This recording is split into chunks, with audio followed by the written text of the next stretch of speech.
Perkenalkan, nama saya Idal Farhan Zailani. Di sini saya akan mewawancarai salah satu pengusaha UMKM kopi. Untuk soal yang pertama, coba jelaskan atau deskripsikan apa sih usaha Anda? Oke. Jadi sebelumnya saya perkenalkan, nama saya Septian Kurniawan. Saya sekarang punya usaha jualan berbagai macam varian kopi. Dari kopi di Indonesia ada yang, kalau dari kebun saya sendiri itu dari daerah Lampung. Terus kemudian ada dari kopi Aceh, terus ada yang dari Toraja, ada yang dari Bandung. Ada banyak berbagai daerah. Saya ngambilnya dari berbagai daerah kopi di Indonesia. Jadi mulai dari jual bubuk, terus juga jual biji kopi sesuai kebutuhan konsumennya mau dibikin apa.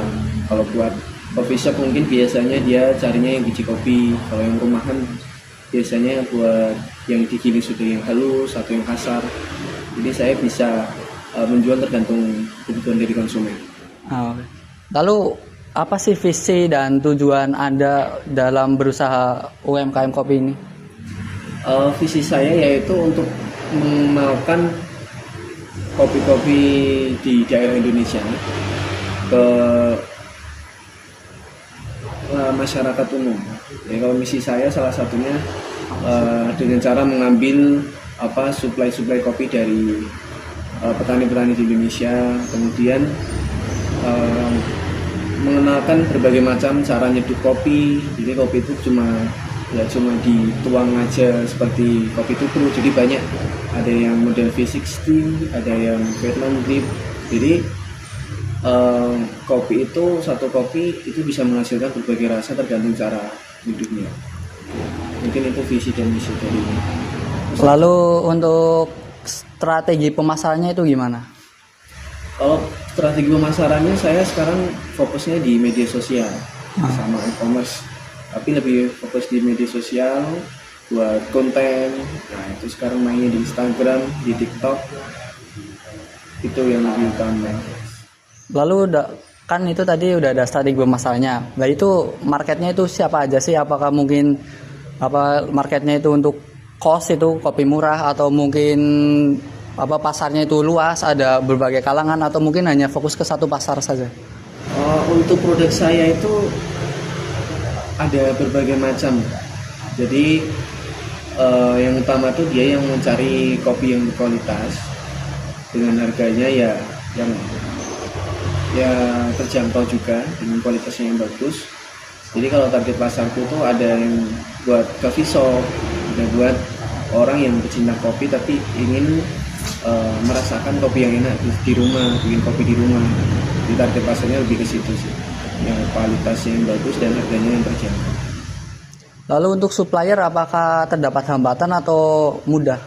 Nah ini kalau di supplier ini lumayan mendapat tantangan dari petani-petani kan. Petani-petani sekarang tantangannya itu kita harus berani bersaing harga dengan pedagang-pedagang yang lain. Jadi kita harus ngambil harga yang tinggi untuk memenangkan dari pedagang-pedagang yang sudah ada gitu.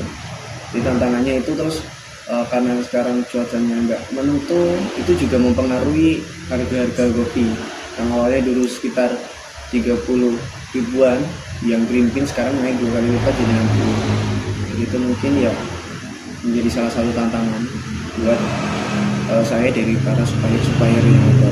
Karena nggak cuma satu supplier yang dari berbagai daerah petani kan, lumayan ya, dari harga itu juga menjadi tantangan buat bisnis saya. Kalau untuk kayak misalkan ada warung kopi baru, itu berdampak besar atau tidak? Kopi baru yang jenisnya sama? Iya. Sama kayak aku. Ya lumayan berdampak tapi nggak begitu besar sih. Dampak itu mungkin ya kalau mereka itu kelasnya gede ya mungkin berdampak juga bagi saya. Tapi kalau bagi pemula yang ingin coba jualan ya masih belum berdampak, karena sekarang itu juga banyak pecinta-pecinta kopi, jadi ya mungkin bisa balance antara penjual sama yang permintaan dari para konsumen. Kalau masih kecil nggak terlalu berdampak sih, tapi kalau dia udah mainnya di skala gede, yang lebih gede dari saya, ya itu lumayan mempengaruhi penjualan. Sekian dari saya. Terima kasih atas interviewnya. Sama-sama. Assalamualaikum warahmatullahi wabarakatuh. Berapa menit?